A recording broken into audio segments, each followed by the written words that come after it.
graça e paz. Abra sua Bíblia, por favor, no Evangelho segundo Mateus. Relato do Evangelho do nosso Senhor Jesus Cristo, segundo Mateus, capítulo de número 18.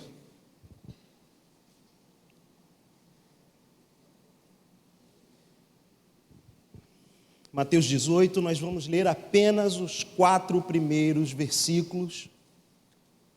Vamos concentrar a nossa leitura contínua da Escritura em 4 versículos. Peço que você mantenha, por favor, a sua Bíblia aberta durante toda essa mensagem. Vamos, pela bondade de Deus, pela misericórdia de Deus, como cantamos aqui, buscar alimento, edificação, crescimento espiritual nessa jornada para sermos homens e mulheres maduros em Cristo Jesus. Amém? Evangelho segundo Mateus, capítulo 18, versos 1 a 4. Se você puder acompanhar de pé essa leitura, por favor, façamos isso em nome de Jesus. Naquela hora, aproximaram-se de Jesus os discípulos, perguntando: quem é, porventura, o maior no reino dos céus? Jesus, chamando uma criança, colocou-a no meio deles e disse: em verdade vos digo que se não vos converterdes e não vos tornardes como crianças, de modo algum entrareis no reino dos céus.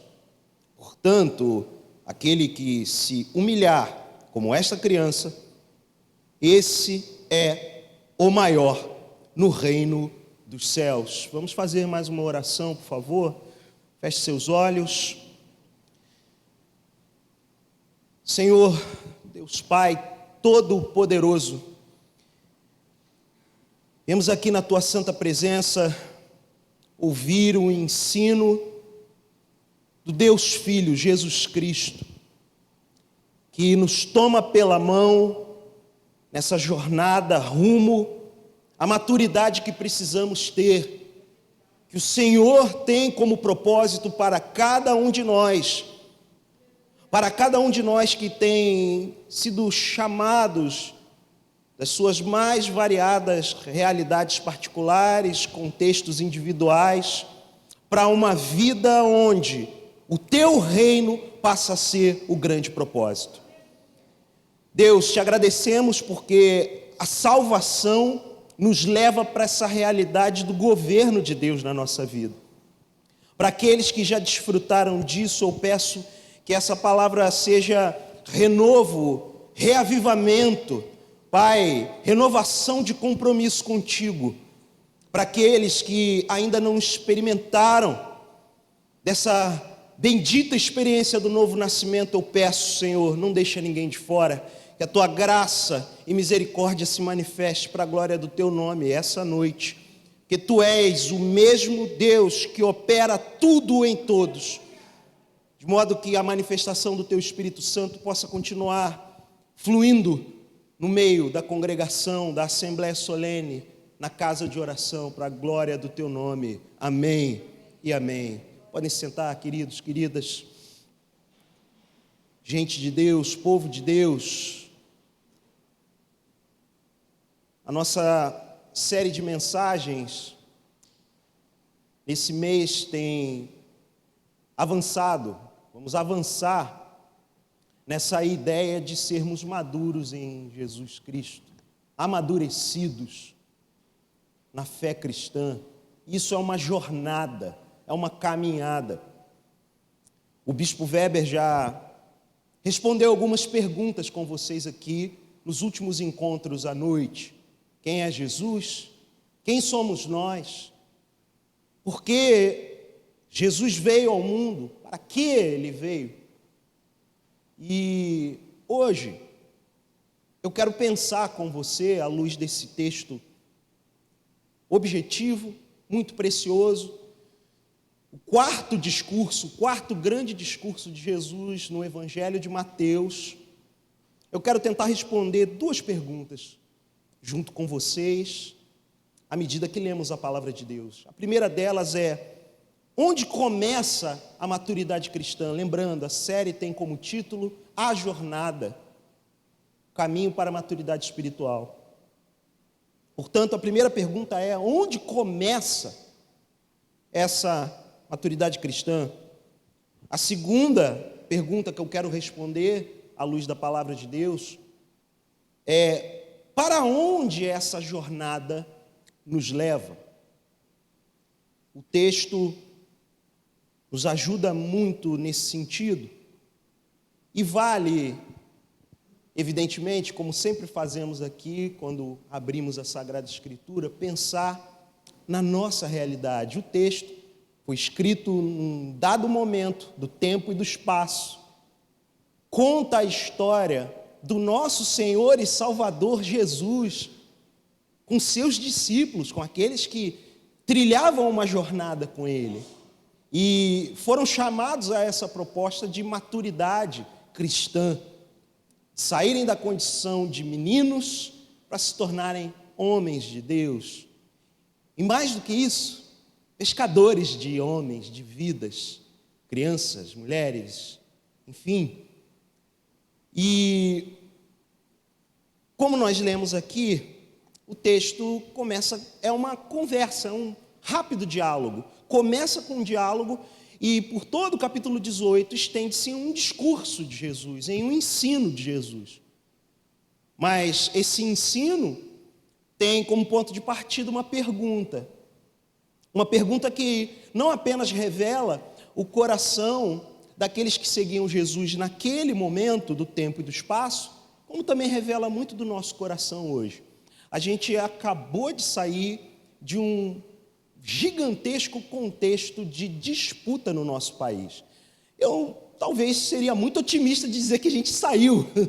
Eu acho que o contexto de disputa ainda existe nas mais variadas esferas. Disputa no esporte, no futebol, do qual eu não entendo absolutamente nada. Eu sei que teve uma vibração aí, por causa do Flamengo e tudo mais, eu nem sei que torneio eles ganharam, eu não sei de nada disso. Agora, a outra disputa, eu entendo um pouquinho dela, e eu prefiro nem comentar o que ela insuflou, e tem insuflado, tem proporcionado no nosso país e na nossa igreja, no corpo de Cristo. A minha oração e o meu pedido a Deus é que esse clima acirrado, que tem colocado para fora a banalidade do mal no meio das pessoas, ele não ganhe espaço em nosso meio, em nome de Jesus. E eu dou graças a Deus por não termos aqui ânimos acirrados a respeito disso. Mas a disputa é uma coisa muito antiga na humanidade. Querer ganhar, torcer para ganhar, querer ser o maior, o número um, é parte de quem nós somos enquanto filhos de Adão e de Eva. Desde a queda é assim. Esse clima de disputa existe. Essa banalidade do mal é uma forma sociológica, talvez um pouquinho sofisticada, simplesmente de definir o que é pecado e o multiplicar da iniquidade, usando a linguagem bíblica do próprio Senhor Jesus, aqui mesmo no Evangelho de Mateus. Mais adiante ele vai falar sobre isso no seu sermão a respeito das últimas coisas. O fato é que, para nós que queremos seguir a Jesus, lembrando, nós já ouvimos nessa série quem Ele é, quem é Jesus, quem nós somos, a nossa natureza corrompida, pecaminosa, que conspira o tempo todo contra nós mesmos e contra o nosso próprio Criador. E na última mensagem entendemos para que o Senhor Jesus veio ao mundo, para resolver esse grande problema e acabar com esse abismo entre a criação e o seu Criador. entre homens e mulheres e o seu amado e bondoso Deus. Uma vez que entendemos isso, eu quero pensar com você, então, onde começa essa maturidade cristã? Ela tem um ponto de partida. Para isso, é importante aqui frisar e situar os 4 versículos que nós lemos, e que eu espero que esteja aí ainda aberto na sua Bíblia, mas situá-lo dentro do contexto do próprio livro, do próprio Evangelho de Mateus. A passagem, a porção da Escritura logo anterior fala sobre a necessidade dos discípulos de Jesus pagarem impostos. Tem uma discussão ali sobre pagar impostos. E Jesus deixa claro, é necessário que eles paguem os impostos. Eles paguem tributo. Eles não são melhores do que ninguém. E os impostos são pagos para quem? O versículo 26 do capítulo 17, logo anterior, vai dizer que esses impostos são pagos aos reis da terra. Aos reis da terra. O contexto seguinte da passagem lida e alvo da nossa exposição e leitura contínua essa noite, fala lá no versículo 5 e do versículo 5 em diante, sobre o cuidado com as crianças, os pequeninos. Então eu quero que você pense nisso comigo, nesses 2 extremos. A conversa de Pedro e os demais discípulos com Jesus começa com os reis da terra. E Jesus responde os discípulos e coloca as crianças, os pequeninos, em cena. A quem devem ser pagos os impostos? Aos reis da terra. A quem é devido todo cuidado? Os pequeninos. Então eu quero que você comece nesse texto pensando nisso, nesse cenário, nesse contexto.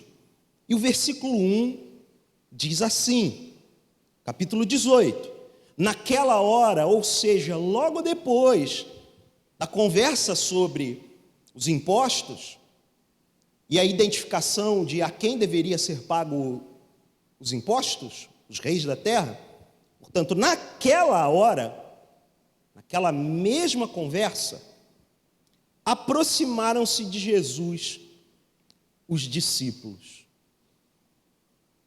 Os discípulos chegam perto de Jesus. E eles perguntam. Mais uma vez, o autor, o evangelista, não diz quem é o indivíduo que fez a pergunta. Muitos comentaristas creem que foi Pedro. Quem é, porventura, o maior no reino dos céus? E aí surge a pergunta. Se a gente vai interpretar esse texto, vamos inferir que a pergunta surge porque os reis da terra foram mencionados por Jesus. Ok, de um lado tem os reis da terra, mas Jesus, nós na caminhada com o Senhor estamos entendendo e aprendendo que o nosso reino não é daqui. Vale lembrar que o Evangelho segundo Mateus tem como ênfase na pessoa de Jesus, o Jesus Rei, o Rei Jesus. Então, todo o tônus do texto, todo o corpo do texto, todo o vigor e a atenção do evangelista Mateus se volta para esse aspecto de Jesus. Jesus enquanto Rei. E os discípulos estão aprendendo sobre isso, o reino dos céus. A oração de Jesus, conhecida por nós como a oração do Pai Nosso, dá essa ênfase. Teu é o reino, teu é o reino. Mas a pergunta, muito interessante, aponta para uma dúvida: quem é o maior no reino dos céus?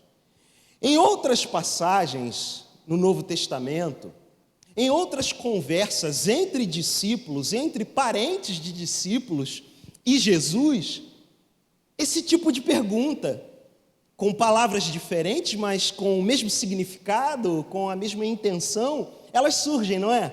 Várias vezes a gente vê isso. Aqueles discípulos já eram homens, ainda tinham esse tipo de debate entre eles, esse tipo de disputa, competição. Saber quem era o maior. Quem é o maior no reino dos céus? E verso 2 diz: Jesus, chamando uma criança. É a primeira palavra-chave que se destaca aqui no texto. 3 vezes, do verso 1 a 4, criança é mencionada. E no verso 2, ela não é apenas mencionada, uma criança. O texto não identifica se é um menino ou uma menina, mas uma criança é chamada. E não é chamada por qualquer um, é chamada por Jesus. Jesus chama a criança e colocou-a no meio deles, no meio dos discípulos. Essa passagem ela vai ter paralelo em outros evangelhos. Evangelhos de Marcos, de Lucas vão contar esse mesmo episódio, mas com a finalidade didática, um desejo de extrairmos daqui um ensino para esse caminho da maturidade cristã. Eu penso que o Evangelho de Mateus nos ajudará muito e olhar sob esse ponto de vista de Mateus para esse episódio vai ser muito importante para nós. Jesus, chamando uma criança, colocou-a no meio deles. Vale lembrar que as crianças e as mulheres, naquele contexto de sociedade, um contexto afetado pelo pecado, vale lembrar, classificavam em ordem hierárquica de importância homens, mulheres e crianças, sendo crianças entre seres humanos a classe menos considerada. Daí, quando lemos que 3.000 almas foram alcançadas, ali considera-se em Atos dos Apóstolos 3.000 homens. Não eram contadas mulheres nem crianças. Vale lembrar, é um contexto afetado pelo pecado e pela misericórdia de Deus, e daí a importância do evangelho e da tradição cristã. A gente vê que ao longo da história cristã, quando Jesus intervém no mundo, esse aspecto tão deletério do pecado na sociedade, ele também é redimido. Por isso a gente tem que dar glória ao Senhor em todo o tempo. As crianças que para nós hoje, eu dou graças a Deus de criança ter um papel importante na sociedade hoje. O fato de não usufruir de alguns deveres não as coloca numa camada mais baixa e desconsiderada na sociedade. Elas são alvo do nosso cuidado e da nossa atenção, porque esse valor cristão nasce justamente aqui.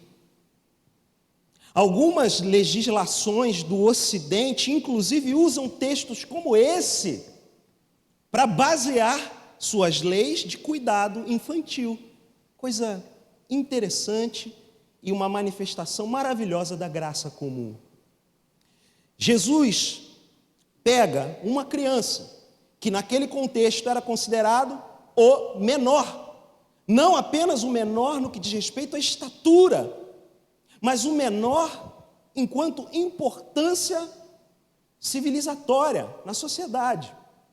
Ele pega a criança e coloca no meio deles, no meio dos discípulos. E o verso 3 prossegue. E disse, Jesus disse: em verdade vos digo que se não vos converterdes e não vos tornardes como crianças, de modo algum entrareis no reino dos céus. Dois movimentos aqui surgem: converter-se e se tornar como.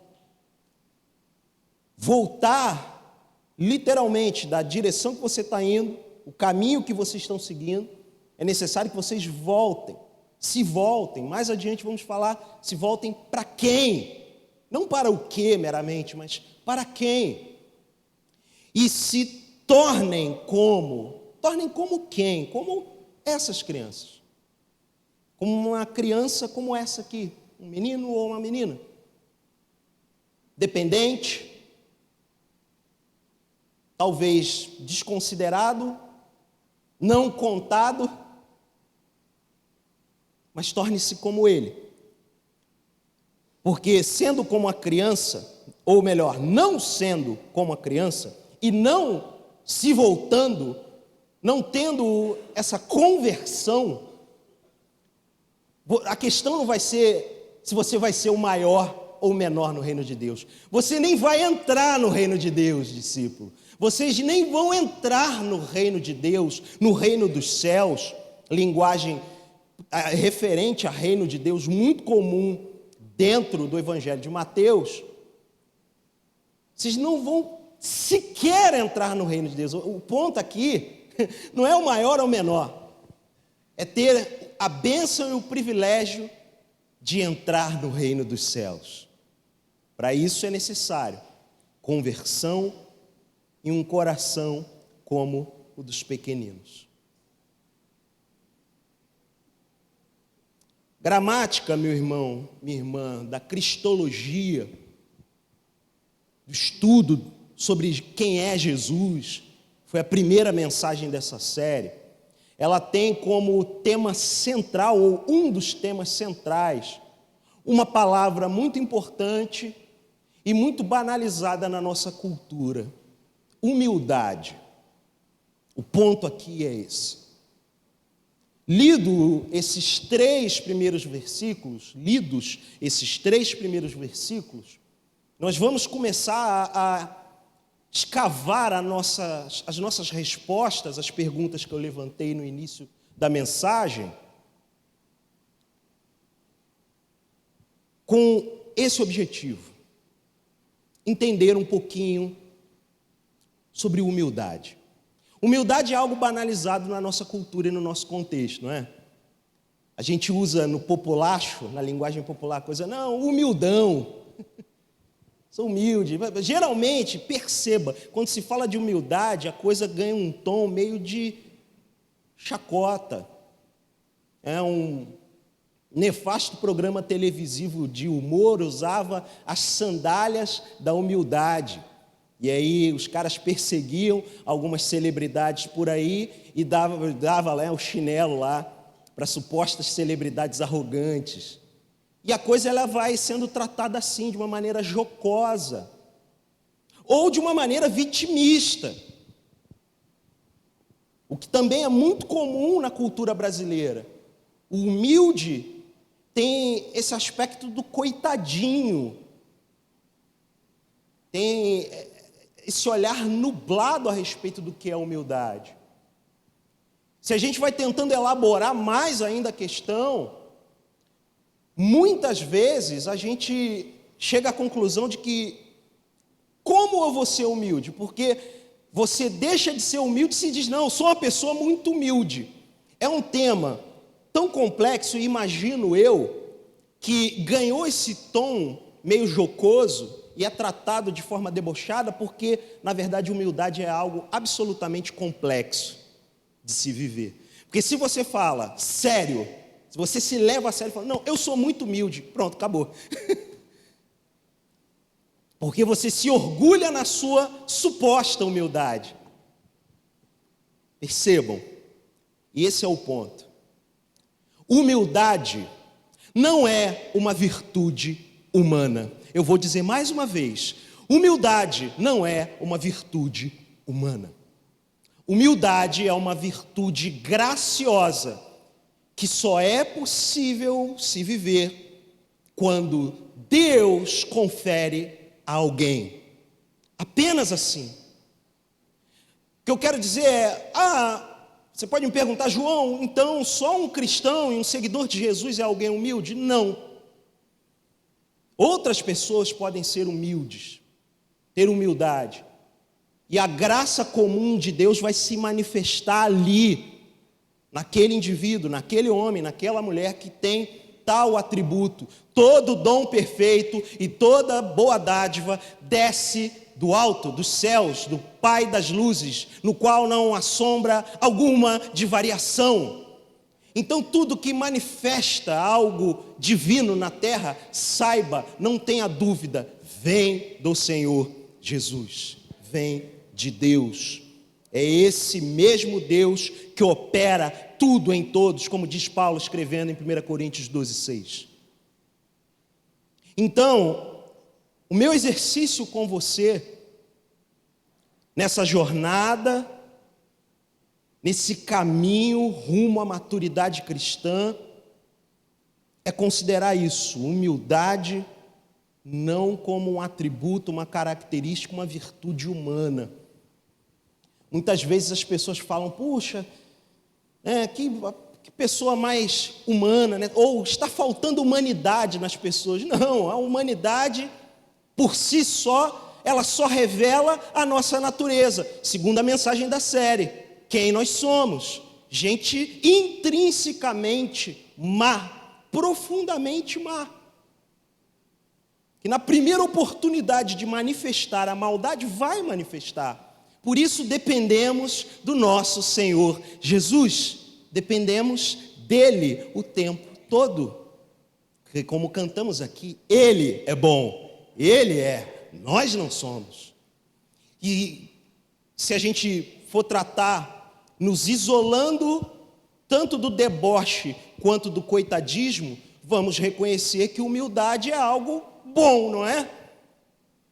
A gente não quer ser reconhecido como pessoas arrogantes, altivas, soberbas.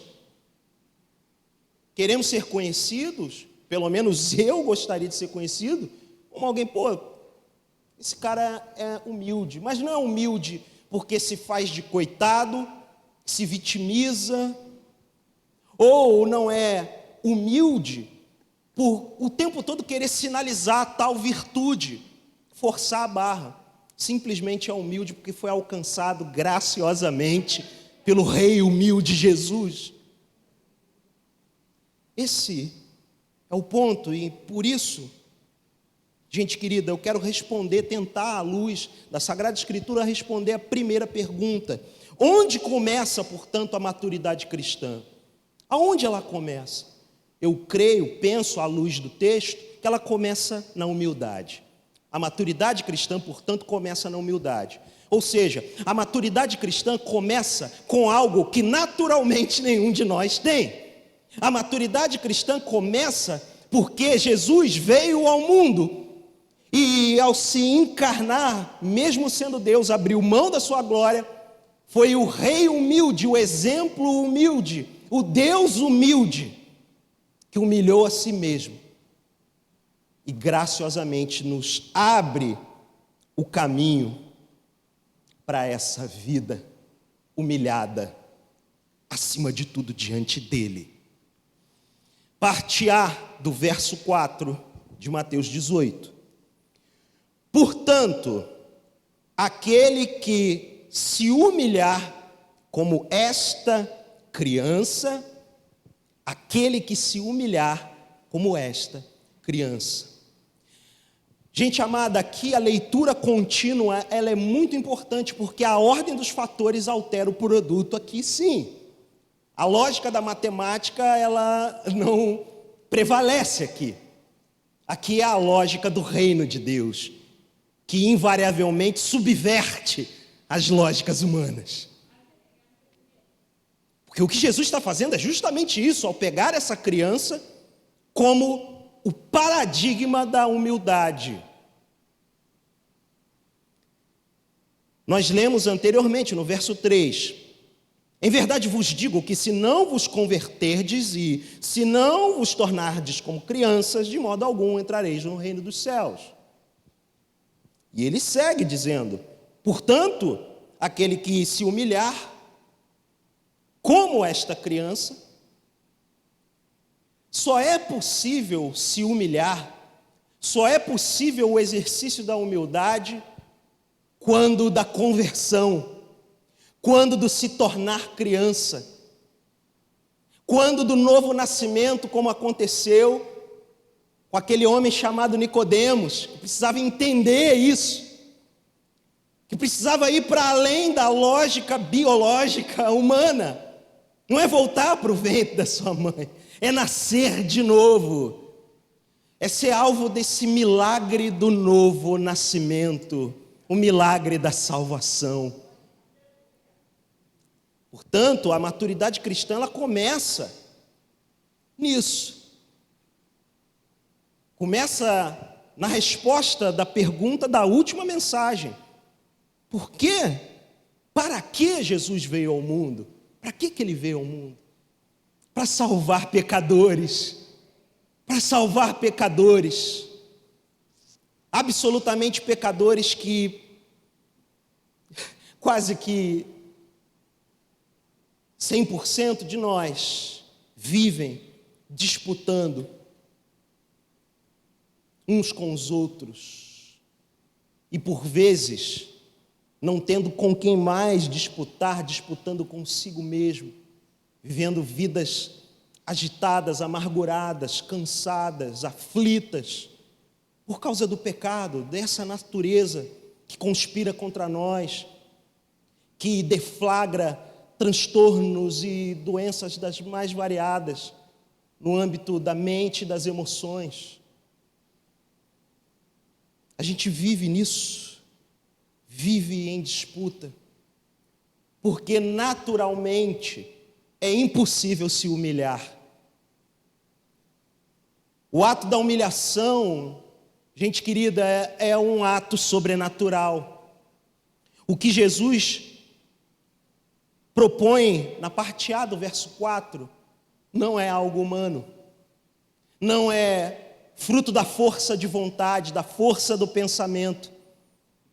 Aquele que se humilhar, ele só se humilha porque passou pela conversão, ele só se humilha porque voltou do caminho da independência, da rebeldia, da arrogância, da autonomia, e reconheceu-se como alguém que depende de alguém maior e muito maior, chamado Jesus. Esse sim, o maior no reino dos céus. Esse sim, o maior no reino dos céus, porque é o Rei dos reis e Senhor dos senhores.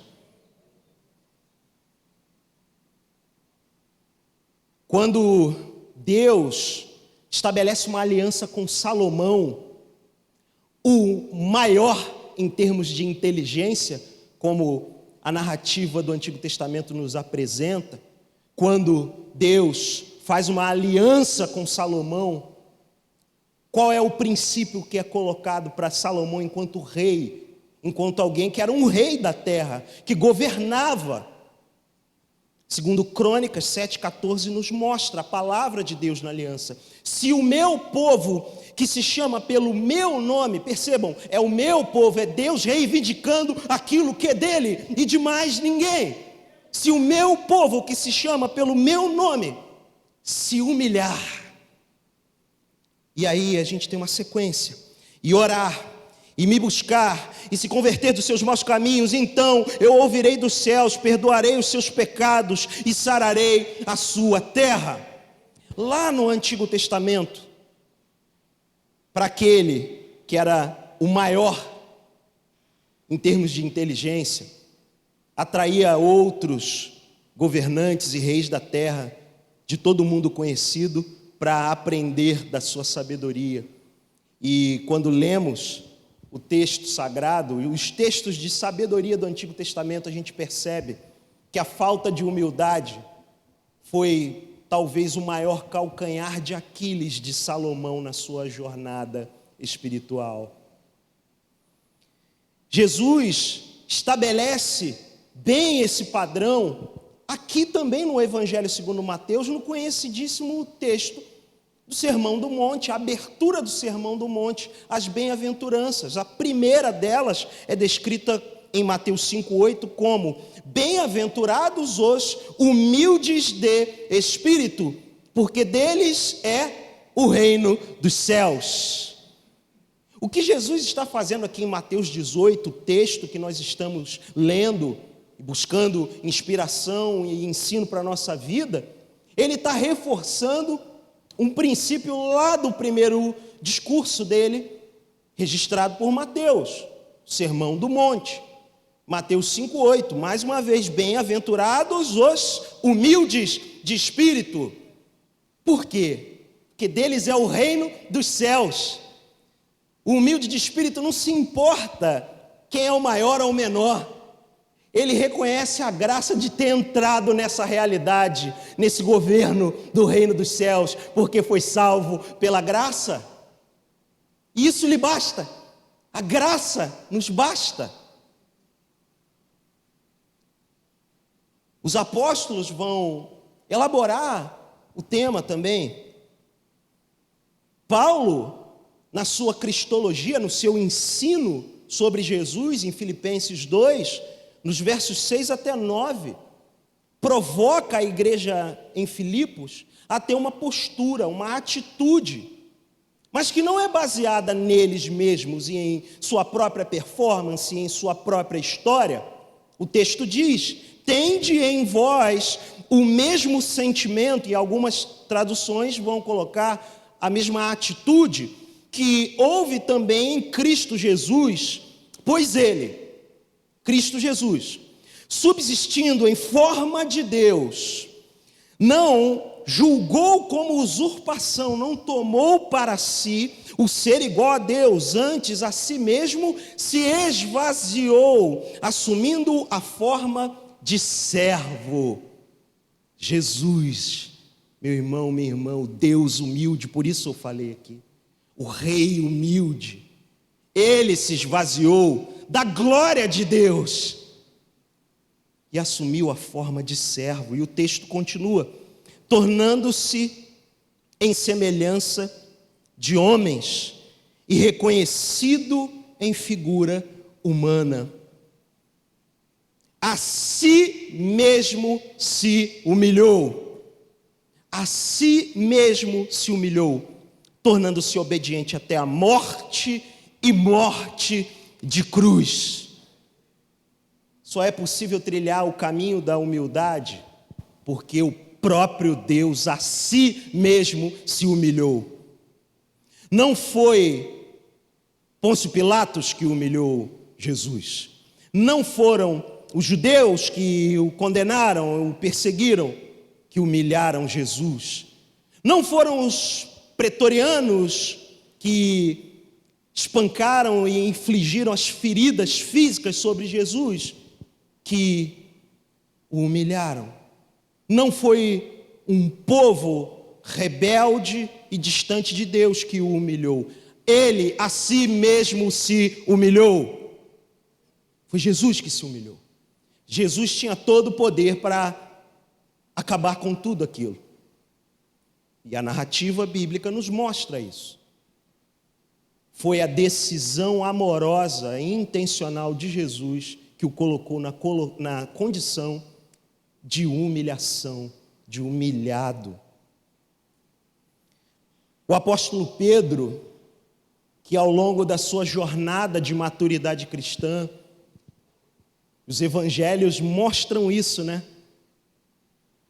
Imagina-se Pedro como um homem na faixa dos 30 anos, alguns comentaristas creem numa possibilidade de 20 e poucos anos até 30 anos, começando sua jornada com Jesus. E a gente chega nas epístolas dele, ele já maduro em idade e, acima de tudo, maduro espiritualmente. E ao dar instruções para aqueles que recebem a sua epístola, lá em 1 Pedro 5, dos versos 6 a 10, ele ensina, no verso 6 apenas: humilhai-vos, portanto, sob a poderosa mão de Deus, para que Ele, em tempo oportuno, vos exalte, fazendo eco ao ensino de Jesus, aqui também no Evangelho de Mateus, no capítulo 23, verso 12, quando Jesus, corrigindo escribas e fariseus, diz: quem a si mesmo se exaltar, será humilhado.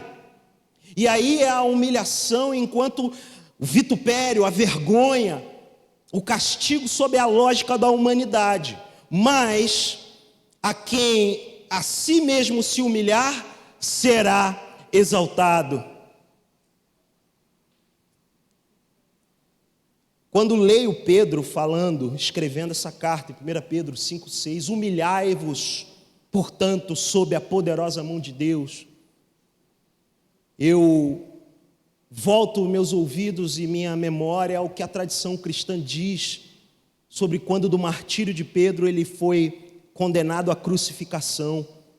E conta a tradição que Pedro não se encontrava digno, reconhecia-se como indigno de morrer como seu mestre, de morrer como seu Senhor. E ele pede que a cruz seja colocada de cabeça para baixo. É bem Pedro, até na hora do seu martírio e de ir para a glória. Ações impetuosas, não é? Mas que mostram que, com todos os altos e baixos na compreensão de quem ele mesmo era e até de quem era o próprio Senhor, ele foi amadurecendo a ponto de reconhecer que era necessário se humilhar, portanto, sob a poderosa mão de Deus. A humildade, reafirmo, repito, reforço, é impossível ser vivida como uma mera atitude psicológica, emocional ou ritual. Quando digo ritual, eu volto à minha memória para a primeira vez que eu fui na chamada Igreja da Penha, aqui no bairro da Penha. A gente passa pela linha vermelha, né? Quem vê ali e olha à sua direita, vai ver ali no cume de um monte, um templo, uma igreja católica.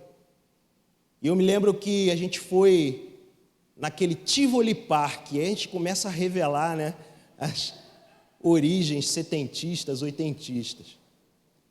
E eu dali do Tivoli a gente conseguia ver. Não é pastor Eduardo? Pastor Eduardo é ele que está ali. Meu Deus, eu sem óculos é ele mesmo. Sem óculos é difícil. Pastor Eduardo, né, da localidade sabe. Eu lembro que eu via um monte de gente subindo, e na época eu tinha visão boa, além do alcance, aí eu conseguia ver. Hoje não, hoje aqui a menos de 100 metros eu não consigo ver direito. E eu virei para minha mãe: o que é aquilo, mãe? E eu já ia seguir o rito da Igreja Católica, origem da minha família, né? Frequentava, mas aquela cena de ver pessoas, e eu conseguia enxergar gente subindo de um jeito um pouco diferente. Aí a minha mãe explicou: não, eles vão para pagar promessa, meu filho. É um ritual de humilhação diante de Deus. Nós, evangélicos, também temos os nossos rituais para sinalizar a nossa pretensa humildade diante de Deus. A gente também pode incorrer nisso. O que eu quero dizer é que nenhum esforço humano pode nos tornar humildes. Por isso, quando Jesus orienta sobre o jejum, a prática de formação, disciplina, hábito espiritual, ele não fale para ninguém. Quando você se apresentar, dê um jeito de se apresentar como que você não aparente que está todo depauperado por causa do jejum. Ajeite-se, arrume seu cabelo, sua barba, não é? Lave seu rosto. Beba, se você está fazendo um jejum que normalmente é mais recomendado, você vai ficar na água, beba bastante água. Que a tendência é que você fica muito tempo sem comer, o hálito fica comprometido. Então você não chega ali todo depauperado para sinalizar a virtude. Não, porque eu estou em jejum espiritual. Não, meu irmão. É você e o Senhor. É uma disciplina espiritual interior. Você não precisa sinalizar essa humilhação, porque é um ato de autorrenúncia, de humilhação. Não é por força de um empreendimento emocional, você não vai se colocar numa condição de auto-humilhação meramente emocional, porque não lograremos êxito. Em algum momento a gente vai sinalizar a virtude, e na hora que a gente levantar a placa da virtude, acabou, está fora, não tem nada de humildade em mim e em você. Portanto, a gente depende dessa graça de Deus, que começa em quê? Sermos salvos. Sermos salvos. Reconhecer a nossa condição de originais pecadores. Começar com isso. Eu sigo Jesus não é porque eu sou bom, eu sigo Jesus porque eu reconheço que intrinsecamente eu sou mau. A minha natureza é má, é corrupta. E é por isso que desesperadamente eu sigo Ele. É isso que deve nos conduzir. É isso que deve, portanto, nos nortear, dar o norte, de modo a responder a segunda pergunta. A primeira pergunta é: onde começa a maturidade cristã? Começa sendo como a criança, dependente. Depender de Deus. Congregacionalmente, tem canções que a gente fala aqui muito, né? Do que cantamos, como cantamos, a importância. Tem canções que eu creio que elas não são muito para o âmbito da congregação. Mas algumas vezes a gente canta: quero ser como criança, te amar pelo que és, voltar à inocência, acreditar em ti. Eu tenho algumas questões teológicas com a canção. Pessoalmente eu gosto muito dela, liricamente, melodicamente, esteticamente eu gosto da canção, mas teologicamente eu tenho pontos ali que eu fico... Mas é uma poesia muito simples, muito singela, e que eu creio que talvez até no âmbito particular ela cabe. Na congregação tem uma pessoal resistência com o cântico, porque a gente não pode voltar à inocência teologicamente, não é? A gente passou por isso hoje, não foi, professor? No encerramento do CETEB, a gente teve um ponto lá na aula sobre isso. Não tem como voltar, porque a gente já nasce com essa mancha do pecado. Então a gente não volta à inocência. As crianças, elas também são pecadoras. Pai que lida com birra de bebê sabe do que eu estou falando exatamente. Nem aprendeu a falar, mas você sabe, a rebeldia já está ali. Não é? A maldade está ali, gente. Minha mãe, quando gosta de me dar uma alfinetada, e geralmente quando eu estou com a patroa lá, visitando, ela fica contando os meus absurdos de quando eu era um cabeçudinho, pequenininho. Poxa, eu nem sabia falar. Pois é, quando você aprendeu a falar, então foi pior ainda. Eu articulei toda a minha pequena maldade. Mas a gente fala dessa forma para suavizar um pouco, mas é uma realidade. A gente não volta à inocência. Mas a primeira frase do cântico, eu creio que ela resume esse ponto da humildade. Quero ser como criança, te amar pelo que és, pelo que tu és, Senhor, por quem tu és. É por isso que eu quero ser como criança, não é por nenhuma outra coisa. A criança no texto torna-se, portanto, o paradigma, como eu falei, trazendo o contexto bíblico, histórico, cultural. As crianças, aos olhos públicos, eram a mais baixa escala da humanidade. Depois das crianças, diz o rabino Abraham Heschel, comentarista do tempo do judaísmo e da relação judaísmo-cristianismo. Foi um rabino que se especializou muito nisso.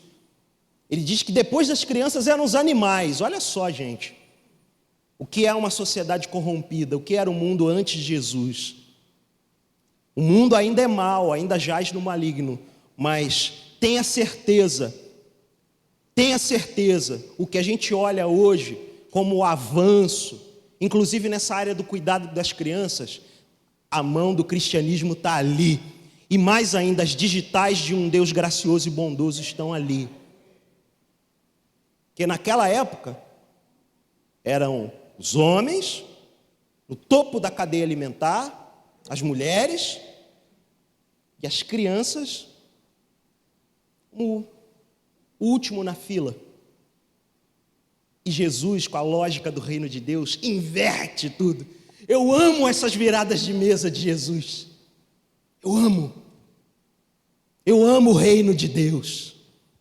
O reino de Deus contraria a lógica humana.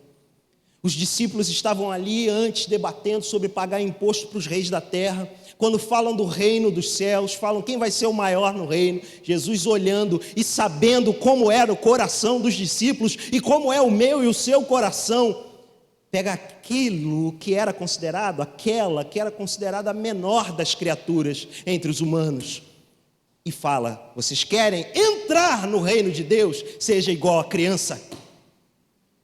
Mas para que isso aconteça, é necessário que haja conversão, é necessário que haja novo nascimento. Parte B do verso 4. Esse que olha para a criança como o exemplo, se humilha como esta criança, esse é o maior no reino dos céus. E aí a inversão, ou melhor, a correção dos valores que Jesus faz. O que era apontado antes revelava a inversão de valores nas motivações e intenções dos discípulos. O que Jesus faz é corrigir as intenções. Ok, você quer ser o maior no reino dos céus? Humilhe-se como o menor entre vocês. Isso só é possível como um milagre, irmãos. O reino dos céus, a segunda palavra-chave, também ocorre 3 vezes dentro desses 4 versículos.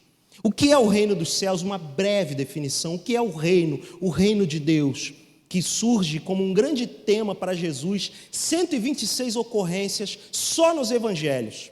O reino dos céus é o governo de Deus sobre seu povo em sua criação, estabelecido por meio de seu Messias, Jesus, na nova aliança. O reino é hoje, isto é, presente em sua realidade, mas também é amanhã, ou seja, futuro em sua plenitude, como sempre falamos aqui, o já e o ainda não. Isso é o reino de Deus, esse grande tema, esse grande assunto que eu quero tentar elaborar mais com vocês ao longo das próximas mensagens, o reino de Deus. Falei ontem no encontro de Geração Ação que o reino de Deus vai nortear nossos assuntos, nossas conversas, o nosso discipulado, e o mesmo vai valer para as oportunidades que eu tiver para compartilhar com vocês aqui ao longo dessa série, amados. O reino de Deus, o governo do nosso Deus poderoso e absoluto, Jesus. Nós precisamos de governo, esse senso de reino precisa nortear, trazer a normativa, a regra para a nossa vida aqui como seguidores de Jesus. O reino de Deus, o reino dos céus. Verso 4 eu quero ler mais uma vez, porque aqui tem uma conexão com o Evangelho que precisa ser iluminada nas nossas consciências. Portanto, aquele que se humilhar, como lemos em Filipenses 2, como eu li aqui e ouvimos juntos, quem se humilhou e humilhou até a morte, morte de cruz? Jesus.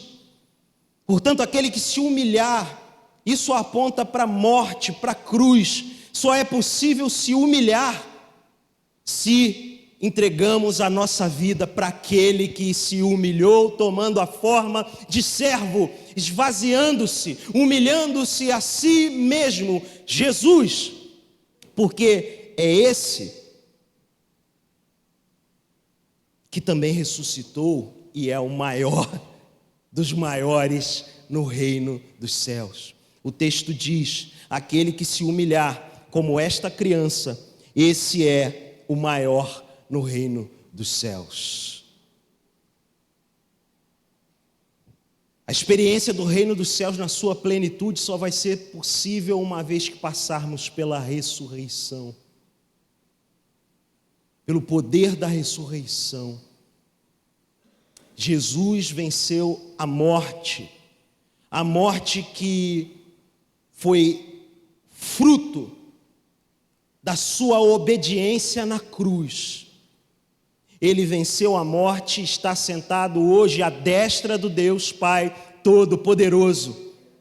Jesus ressuscitou. Hoje foi dia de ceia pela manhã aqui, dia de relembrar a morte de Cristo e celebrar a sua ressurreição.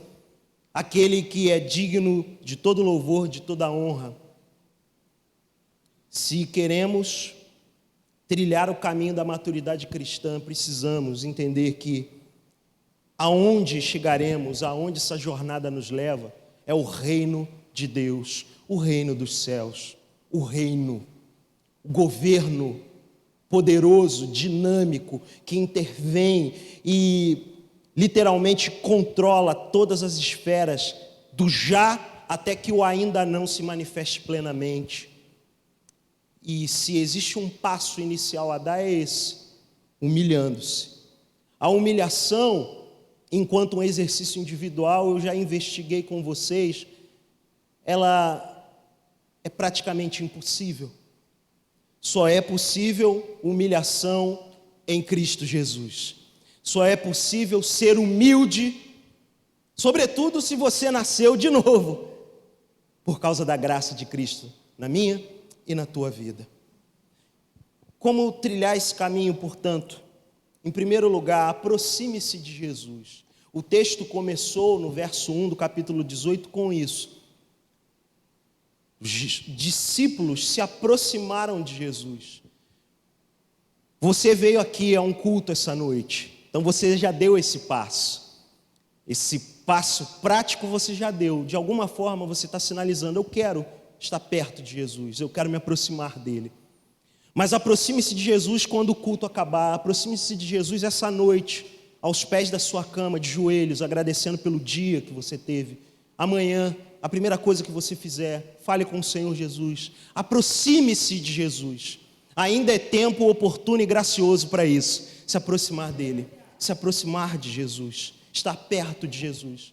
A segunda coisa é: fale com Jesus, diretamente ligado a se aproximar. Fala o teu coração, coloca o seu coração como ele é, assim como esses discípulos fizeram. A pergunta não tinha, meu irmão, minha irmã, nada a ver, né? Por vezes a gente usa o nada a ver para coisas absolutas em Deus. Eu gosto de também subverter algumas frases. Eu gosto de usar o nada a ver para coisas meramente humanas.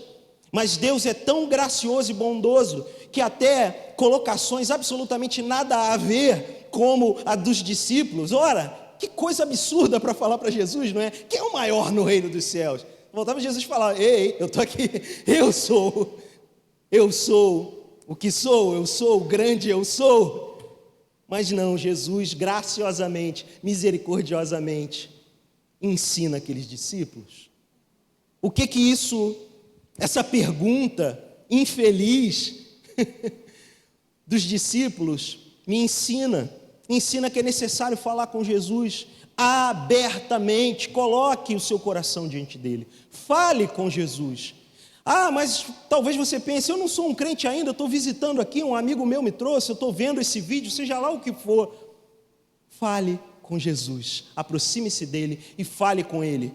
Não precisa ser com dialeto evangélico, com dialeto dos crentes, não se importe com isso. Jesus ouviu esse absurdo, essa pergunta absurda dos discípulos que caminhavam com ele. Jesus vai ouvir os seus absurdos também. Jesus ouve os meus absurdos. Jesus é gracioso, bondoso e misericordioso. Apenas achegue-se a ele e fale com ele. Coloca o teu coração diante dele. Confesse os seus pecados diante dele, porque ele é misericordioso para perdoar. Em último lugar, volte-se para Jesus. Ei, pare de seguir o seu próprio caminho, os seus próprios instintos, a sua própria experiência, aquilo que os seus pais te ensinaram, que não tem nada a ver com Jesus. Largue isso e siga, volte-se para Jesus, vá até Ele, converta-se a Ele. Mas a conversão é simplesmente reconhecer: eu não tenho forças em mim mesmo para caminhar, para seguir essa vida. Eu vou te seguir, Jesus. Eu quero ser um seguidor de Jesus, uma seguidora de Jesus, entregar a minha vida radicalmente a Ele, não andar segundo a lógica do século presente, não andar segundo as disputas do século presente, mas andar segundo os desígnios daquele que tem o controle sobre todas as coisas, que governa sobre todas as coisas e misericordiosamente salva pecadores. Portanto, mais uma vez, aproxime-se dele, fale com ele, converta-se a ele, vá em direção a ele. É tudo sobre Jesus, é tudo sobre Jesus. Que Deus abençoe a sua vida, rica e abundantemente. Vamos ficar de pé, por favor.